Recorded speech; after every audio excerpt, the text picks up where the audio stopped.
Now we will continue with our topic cosets. We are doing the properties of cosets and this is our fourth property. In this we have to prove the group G is equal to the union of all right cosets of H in G. तो इसके लिए अब अपने पास हमारे को ये बताना है कि देखो जैसे कोई भी हमारे पास ग्रुप के अंदर जितने भी एलिमेंट्स हैं हमने उनके साथ सारे के सारे कोसेट्स लिख लिए। तो सबसे पहले तो हमने कहा कि E, A, B, C ये सारे के सारे एलिमेंट्स हैं सपोज ग्रुप G के, इनके साथ हमने HE ही हमारे पास इक्वल टू HB हो जाएगा। HE, HA, HB and so on union. तो ये सारे के सारे हमारे पास क्या हो गए, राइट कोसेट्स ऑफ H किसके अंदर, G के अंदर हो गए। तो हमें ये प्रूव करना है कि G जो है, ग्रुप जो है वो इन सब कोसेट्स की यूनियन है। या तो सिर्फ राइट कोसेट्स की यूनियन लेनी है या सिर्फ लेफ्ट कोसेट की। ये नहीं कि कुछ तुम राइट कोसेट्स ले लो कुछ लेफ्ट, नो। तो या तो सिर्फ राइट कोसेट्स या सिर्फ लेफ्ट कोसेट्स। तो हमने ये क्वेश्चन राइट कोसेट्स के साथ ही किया है। तो अगर तुम्हारे पास पेपर में लेफ्ट कोसेट के लिए आ जाता है तो तुम HA की जगह पे AH यूज कर लोगे, BH यूज कर लोगे एंड सो ऑन।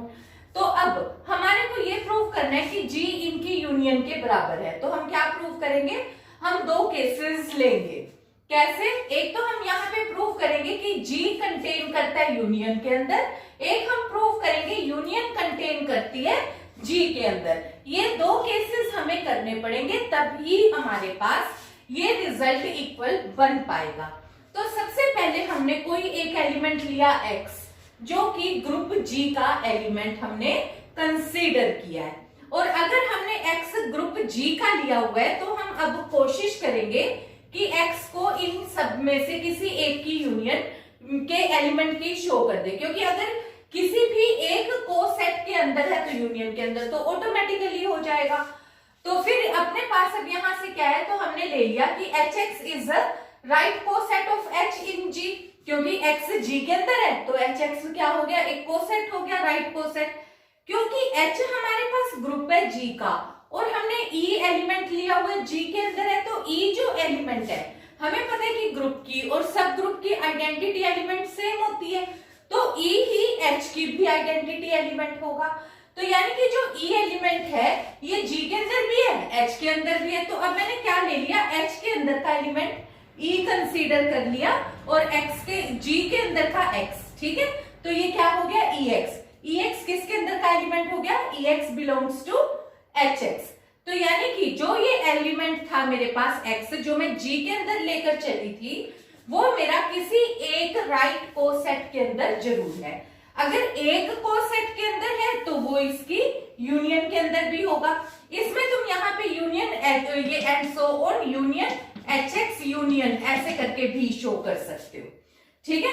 तो X इसमें से भी किसी के अंदर है, तो यानी कि अब हमने यहाँ पे क्या शो किया, X क्योंकि G में बिलोंग करता था और X इसमें भी बिलोंग कर गया, स्टार्ट G से किया था, तो हम कहेंगे कि इसका मतलब है G पूरी तरीके से इस एक यूनियन के अंदर कंटेन कर गया। अब हमारे को ये पार्ट दोबारा जरूर करना पड़ेगा, क्योंकि अब अपने पास फिर हमने क्या कंसीडर किया कि HA कोई एलिमेंट कंसीडर किया राइट कोसेट H का G के अंदर, और A किसके अंदर बिलोंग करता है, ग्रुप G के अंदर बिलोंग करता है। तो हम यहाँ पे कंसीडर करके चलते हैं कि कोई एक एलिमेंट है X जो HA के अंदर बिलोंग करता है। HA के अंदर बहुत सारे एलिमेंट है, तो हमने एक X एलिमेंट बिलोंग करता हुआ है शो करा। तो वो X एलिमेंट किस शेप का होगा, वो H इंटू A टाइप का होगा, वेयर जो ये H है वो इस कैपिटल H से आया इंटू A में का रिजल्ट हो गया। तो क्योंकि H बिलोंग करता है कैपिटल H में, लेकिन H जो है वो सब ग्रुप है G का, तो जो भी एलिमेंट कैपिटल H में है, सब ग्रुप में है, वो ग्रुप में तो होगा ही होगा। अब ये H भी G में है, A भी G में है, तो इनकी प्रोडक्ट भी G में होगी, और ये जो प्रोडक्ट है वो एलिमेंट X है, तो यानी कि X एलिमेंट भी G के अंदर बिलोंग करेगा ही करेगा। तो यहां से हमारे पास क्या कंक्लूजन निकला कि अगर कोई भी X एलिमेंट HA के अंदर है तो वो X एलिमेंट G के अंदर होगा ही होगा। यानी कि HA यानी कि कोई भी राइट कोसेट है वो पूरी की पूरी तरीके से जी के अंदर कंटेन करेगा ही करेगा। अगर एक राइट कोसेट है ग्रुप जी का, मतलब एलिमेंट तो जी का ही मल्टीप्लाई हुआ है और ग्रुप कौन सा लिए, सब ग्रुप एच लिया है, तो ये जितने भी राइट कोसेट एच के साथ हम लेंगे वो सारे के सारे हर एक जी के अंदर कंटेन करेगा, तो उनकी यूनियन भी कंटेन करेगी। तो यानी कि इनकी यूनियन भी कंटेन करेगी जी के अंदर। यूनियन कंटेन का मतलब यही हो गया एच यूनियन एच ए जी के अंदर कंटेन करेगी। अब फर्स्ट रिजल्ट के अकॉर्डिंग जी कंटेन करता था यूनियन में, सेकंड के अकॉर्डिंग यूनियन कंटेन करती है जी में। तो यहां से अब हमारे पास कंक्लूजन क्या हुआ, यानी कि union will be equal to G itself. Let us move on towards our next property. In this we have to prove that there is one correspondence between two right cosets of H in G। तो अब यहाँ पे हमारे पास है क्या कि हमने दो राइट कोसेट्स कंसीडर कर लिए कि HA and HB be the two right cosets of H in G where A and B belongs to group G। तो we have defined a mapping F is to HA approaches to HB by function such that f of HA equal to HB, कि जब हम एक group function के अंदर कोई value HA substitute करेंगे तो हमें आंसर मिलेगा HB टाइप का फॉर ऑल, जहां पे ये जो HA एलिमेंट है ये किस में बिलोंग करेगा, एक right coset capital H A के अंदर। तो अब हमारे को यहाँ शो करना है वन करस्पोंडेंस, 1-to-1 करस्पोंडेंस। तो हमें शो करना होगा कि ये फंक्शन 1-1 भी है और ऑन-टू भी है। अगर हम ये दो रिजल्ट प्रूव कर देते हैं तो ये 1-to-1 करस्पोंडेंस हो जाएगा। तो सबसे पहले हम प्रूव करेंगे कि ये फंक्शन 1-to-1 है, फंक्शन इज 1-1। 1-1 के लिए हमारे को क्या प्रूव करना होता है कि अगर हमारे पास एक वैल्यू के लिए केवल एक ही आंसर आ सकता है, अगर आंसर किन्हीं दो वैल्यूज पे सेम आया है तो वो दो वैल्यूज डिफरेंट ना होकर सेम ही हैं। जैसे अब हमने यहाँ पे मान लिया कि लेट अस कंसीडर x और y दो वैल्यूज हैं HA की, एक राइट कोसेट की, सच दैट कि दो वैल्यूज सब्स्टिट्यूट करने से आंसर सेम आता है, f of x is equal to f of y। तो हम ये प्रूव करेंगे कि x और y कोई दो अलग वैल्यू नहीं है बल्कि सेम है। तो जैसे अब हमारे पास x वैल्यू है वो कौन सी होगी, क्योंकि x और y दोनों ही HA के एलिमेंट है, तो इसलिए x can be written as H1A, y can be written as H2A for some H1 H2 belongs to capital H। अब यहाँ पे हमारे पास क्या है कि अपने पास हम मान के चले f of x is equal to f of y, so f of H1A will be equal to f of H2A। फिर अब हमने कहा है कि अगर हम फंक्शन के अंदर HA पुट करते हैं तो HB आंसर आता है, तो इसलिए जब हमने H1A पुट किया तो आंसर क्या आया, H1B, H2A पुट किया तो आंसर क्या आया, H2B। फिर हमने यहां से राइट कैंसिलेशन लॉ होल्ड करा के B और B को कैंसिल कर दिया, रिजल्ट क्या आ गया, H1 will be equal to H2। फिर हमने वापस राइट मल्टीप्लीकेशन बाय A कर दिया, तो पोस्ट मल्टीप्लाइड बाय A करा तो हमारे पास क्या आ गया, H1A is equal to H2A। H1A किसके बराबर है, x के, H2A किसके बराबर है, y के। तो यानी कि अगर f of x is equal to f of y था तो हमने प्रूव कर दिया कि x इक्वल टू y है, यानी कि फंक्शन 1-1 है। अब हमारे को प्रूव करना है ऑन-टू। ऑन-टू में हम क्या प्रूव करते हैं, ऑन-टू को प्रूव करने का हमारा ये तरीका होता है कि आंसर एग्जिस्ट किया है। अगर किसी भी फंक्शन में आंसर आया है, यानी कि जब मैंने फंक्शन के अंदर f of x में पुट किया, फंक्शन में x पुट किया तो y आंसर आया, y आंसर आया, तो इसका मतलब है कि डोमेन में एक वैल्यू x जरूर एग्जिस्ट करती है जो मैंने फंक्शन में सब्स्टिट्यूट करी, तो उसके करस्पोंड मुझे आंसर मिला है y। अब इसी चीज को मुझे एक्सप्लेन करना है, तो अब एक्सप्लेन करने के लिए मैं आंसर से स्टार्ट करूंगी कि मुझे आंसर मिला है y। आंसर किसका है, आंसर क्या मिला है, HB। तो आंसर किस में से बिलोंग करता है? HB में से। यानी कि y किस टाइप का एलिमेंट है? HB टाइप का, where H belongs to capital H। तो इसका मतलब क्या है कि डोमेन में एक वैल्यू एग्जिस्ट करती है x। x क्या पुट करा है हमने? वो हमने लिया है राइट कोसेट HA का एलिमेंट। तो HA क्योंकि स्मॉल h बिलोंग करता है H में, तो HA किसके अंदर बिलोंग करेगा? राइट कोसेट HA के अंदर का एलिमेंट होगा। तो अब हमने कहा कि आंसर आया है y, तो यानी कि इसका मतलब है y किसके बराबर है? HB। तो उसका मतलब है कि फंक्शन के अंदर हमने एक वैल्यू पुट करी है HA, जिसके करस्पॉन्ड मतलब क्या हुआ कि HA किसके इक्वल है?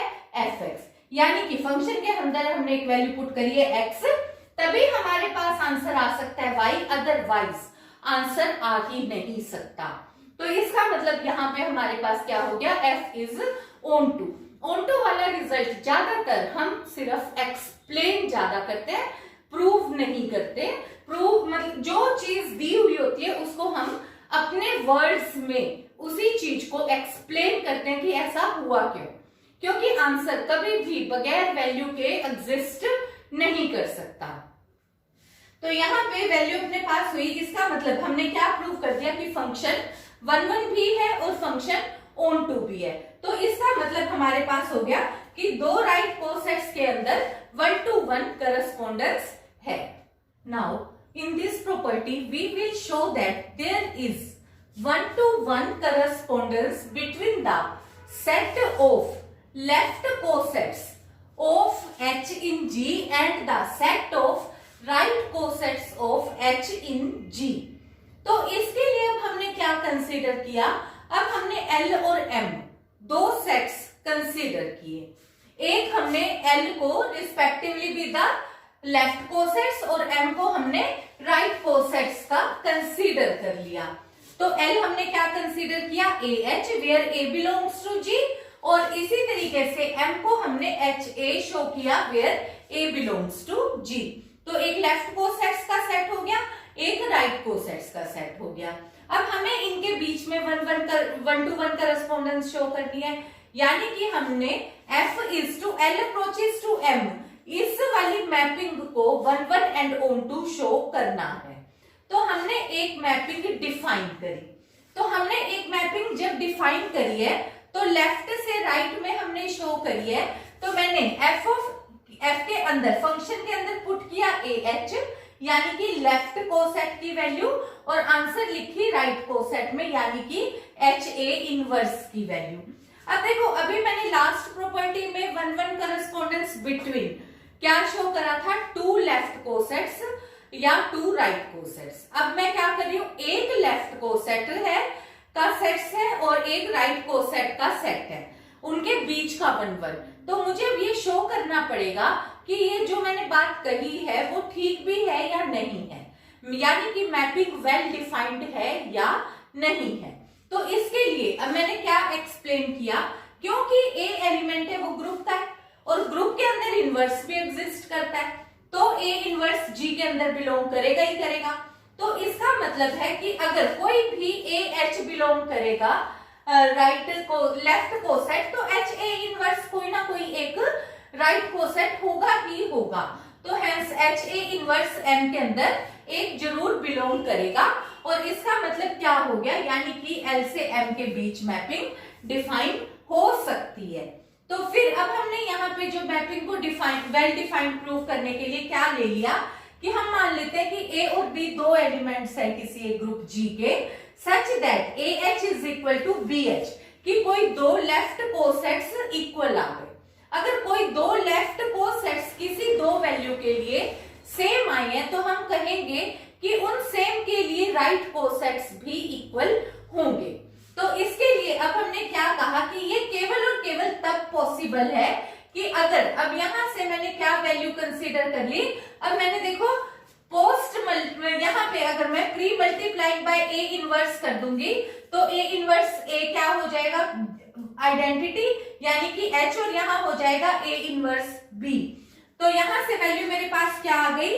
A inverse B will belongs to H। ये जो डबल इंप्लाइज है इसका मतलब इफ एंड ओनली इफ भी होता है। तो इसका मतलब क्या हुआ कि ये चीज AH is equal to BH कब पॉसिबल है?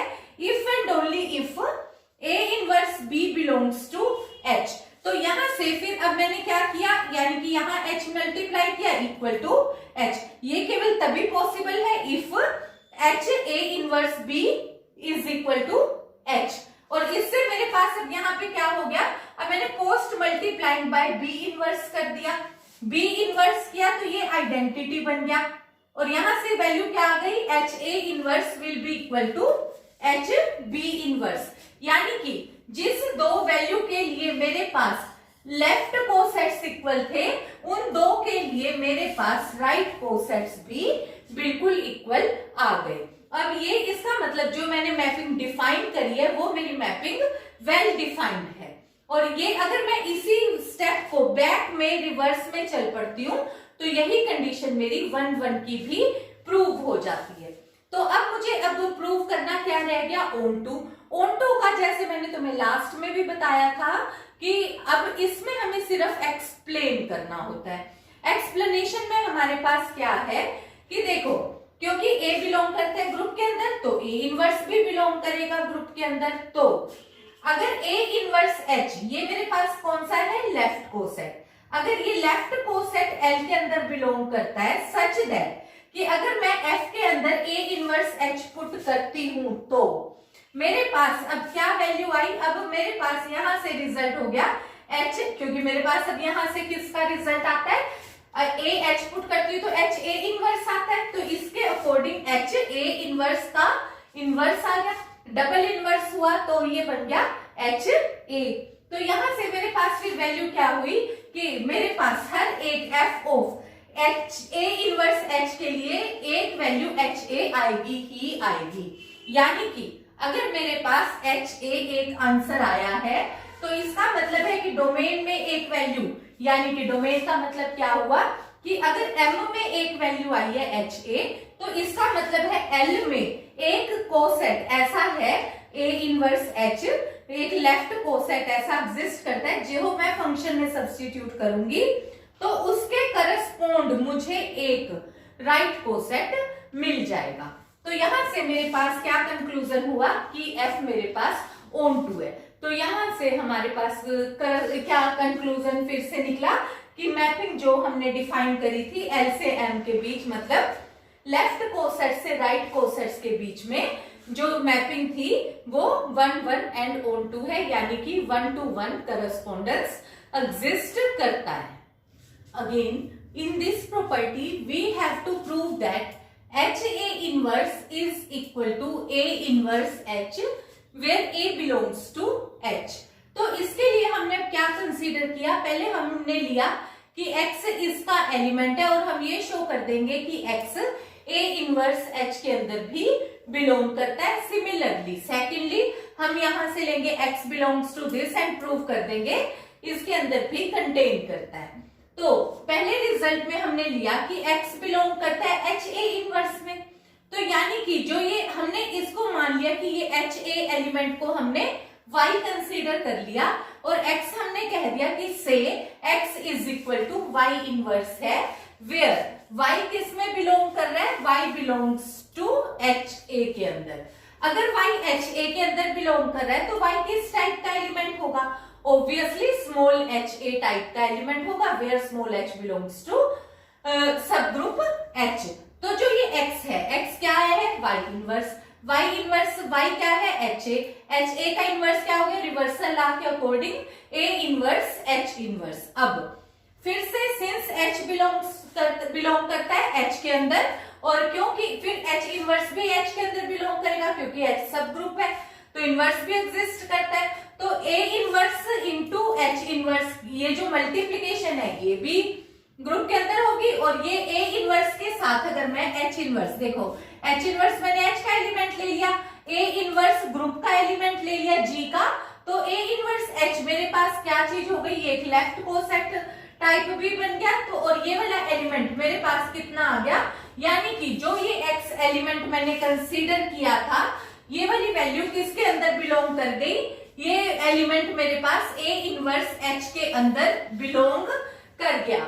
क्योंकि x मैंने क्या लिया था, A inverse H inverse. x किसके इक्वल है, देखो A इनवर्स H इनवर्स, और A इनवर्स H इनवर्स मैंने किसके अंदर शो कर दिया, A इनवर्स H, और यानी कि मैंने x किसके अंदर बिलोंग करा दिया, A इनवर्स H में। तो यानी कि अगर x H A इनवर्स के अंदर बिलोंग करता है और वो मैं A इनवर्स H के अंदर भी शो कर देती हूँ, तो यहां से मुझे क्या रिजल्ट मिलता है कि H A इनवर्स कंप्लीटली लाई करता है बिटवीन A इनवर्स H के अंदर। अब रिवर्सल में आ जाओ। अब मैंने क्या कर लिया, मैंने सपोज कर लिया कि x बिलोंग करता है A इनवर्स H के अंदर। तो अगर x A इनवर्स H के अंदर बिलोंग करते हैं तो मैं x को कैसे लिखूंगी, A inverse into small h type लिख लूंगी, और इसको मैं डबल इनवर्स भी लिख सकती हूँ। डबल इनवर्स लिखा तो देखो जो ये A इनवर्स और ये इनवर्स मैंने अब रिवर्सल लॉ के according H inverse into A का इनवर्स, टोटल का इनवर्स लिख लिया। अब ये वाली वैल्यू मेरे पास कितनी हुई, क्योंकि H H में बिलोंग करती है तो इनवर्स भी बिलोंग करेगा, और ये वाला जो एलिमेंट है वो मेरा किस में बिलोंग करेगा, राइट कोसेट H A के अंदर बिलोंग करेगा। तो यहां से मेरे पास ये जो एलिमेंट है किसके अंदर बिलोंग कर गया, H A के इनवर्स के अंदर बिलोंग कर गया। यानी कि अब मैंने यहां से क्या शो कर दिया कि जो ये मेरा x एलिमेंट था, ये वाला एलिमेंट मैंने H A इनवर्स के अंदर शो कर दिया। स्टार्ट मैंने कहां से किया था, A इनवर्स H में, और शो किसके अंदर कर दिया, H A इनवर्स के अंदर। तो रिजल्ट मेरे पास कंक्लूजन क्या मिला कि A inverse H completely contained in H A inverse. तो ये फर्स्ट और सेकंड रिजल्ट के अकॉर्डिंग अब मेरे पास कंक्लूजन हुआ कि H A inverse will be equal to A inverse H. Now we will discuss about right congruence modulo a subgroup. तो ये हमारे पास अब है क्या कि let H be a subgroup of G.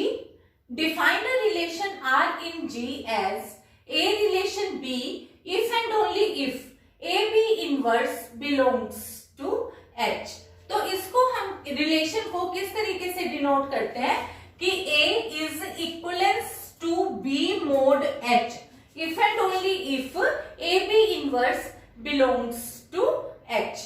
तो अब हमारे को अब यहाँ पे ये रिलेशन प्रूव करना है कि थ्योरम में कि अगर H एक सब ग्रुप है G का, तो ये जो रिलेशन है ये एक इक्विवेलेंस रिलेशन है। इक्विवेलेंस रिलेशन के लिए हम तीन चीजें प्रूव करते हैं। सबसे पहले हम प्रूव करते हैं रिफ्लेक्सिव, फिर प्रूव करते हैं सिमेट्री, फिर प्रूव करते हैं ट्रांजिटिव। रिफ्लेक्सिव रिलेशन में हमारे पास क्या होता है कि सबसे पहले जो भी कोई एक एलिमेंट है उसका अपने आप के साथ रिलेशन होना जरूरी है। रिफ्लेक्सिव का मतलब है रिलेशन विद इटसेल्फ। तो सबसे पहले तो हमारे को अगर A एक एलिमेंट है जो ग्रुप के अंदर है, तो अब हमने क्या लिया कि A इनवर्स भी ग्रुप के अंदर होगा, तो A into A inverse identity हो गई, और आइडेंटिटी तो हमें पता ही है कि H के अंदर एग्जिस्ट करती है। तो इसका मतलब क्या हो गया कि जो A इनवर्स है ये H के अंदर बिलोंग करता है। तो हमने कहा है कि अगर A इनवर्स H के अंदर बिलोंग करता है तो A is congruence to A mod H, यानी कि A का अपने साथ रिलेशन एग्जिस्ट करता है। तो फिर हम आ गए सिमेट्री पे। सिमेट्री का मतलब क्या होता है कि अगर A का B के साथ रिलेशन है तो B का भी रिलेशन A के साथ होगा ही होगा। तो हमें ये प्रूव करना है। अगर ऐसा हम प्रूव कर पाते हैं तो ठीक है, अदरवाइज नहीं। तो यहाँ पे अपने पास फिर वैल्यू है A is congruent to B mod H। तो इसका मतलब क्या हो गया, AB inverse belongs to H। अब अगर AB इनवर्स H के अंदर बिलोंग करता है तो क्योंकि H एक सब ग्रुप है तो इस एलिमेंट का जो इनवर्स है वो भी H के अंदर बिलोंग करेगा। दैट इज AB इनवर्स का इनवर्स हमारे पास क्या हो गया रिवर्सल लॉ के according, B double inverse into A inverse. Double inverse यानी कि no inverse B into A inverse. इसको हम कैसे लिखेंगे, B is congruence to A mod H। तो हमने यहाँ पे क्या प्रूव कर दिया कि अगर A का B के साथ रिलेशन था तो B का भी A के साथ रिलेशन एग्जिस्ट करता है। तो अब हमारे को ट्रांजिटिव रिजल्ट में शो करना है कि अगर A का रिलेशन B के साथ है, B का रिलेशन C के साथ है, तो A का रिलेशन भी C के साथ होगा। तो अब हमें यहाँ पे प्रूव करने के लिए A congruent to B mod H means and B का relation B is congruent to C mod H, इससे हमारे पास क्या हो गया, AB inverse belongs to H, second के according BC inverse belongs to H, क्योंकि H सब ग्रुप है और ये दोनों एलिमेंट सब ग्रुप के हैं तो इनका प्रोडक्ट भी H के अंदर एग्जिस्ट करेगा। तो इन दोनों की मल्टीप्लिकेशन करी तो B इनवर्स हमने इकट्ठे कर दिए, B इनवर्स आइडेंटिटी हो गया तो AC इनवर्स बिलोंग कर गया H के अंदर। अगर AC इनवर्स बिलोंग कर गया H के अंदर तो यहाँ से रिलेशन क्या हो गया, A is congruent to C mod H। तो हमने यहाँ पे क्या प्रूव कर दिया कि जो ये वैल्यू थी हमारे पास A congruence to B mod H, ये एक इक्विवेलेंस रिलेशन है जो कि रिफ्लेक्सिव भी है, सिमेट्रिक भी है और ट्रांजिटिव भी है। अगर कोई भी रिलेशन इक्विवेलेंस रिलेशन होता है तो हम उसे इक्विवेलेंस क्लासेस में भी लिख सकते हैं। इक्विवेलेंस क्लासेस का रिप्रेजेंटेशन हम इस तरीके से यूज करते हैं, इक्विवेलेंस क्लास A। और जो दो इक्विवेलेंस क्लासेस होती हैं या तो वो आइडेंटिकल होती है या फिर वो डिसजॉइंट होती है और उनका यूनियन इटसेल्फ जो भी ग्रुप दे रखा होता है वो बन जाता है बिल्कुल कोसेट्स वाले क्वेश्चंस की तरह। तो जैसे हमने इंटीजर करा, इंटीजर में अगर हम 2 से डिवाइड करके लिखते हैं कोई भी नंबर, तो कोई भी नंबर या तो 2 से डिवाइड होगा तो वो रिमाइंडर छोड़ेगा 0 या रिमाइंडर छोड़ेगा 1। तो हम उसे किस तरीके से लिखेंगे, equivalence class 0 and equivalence class 1।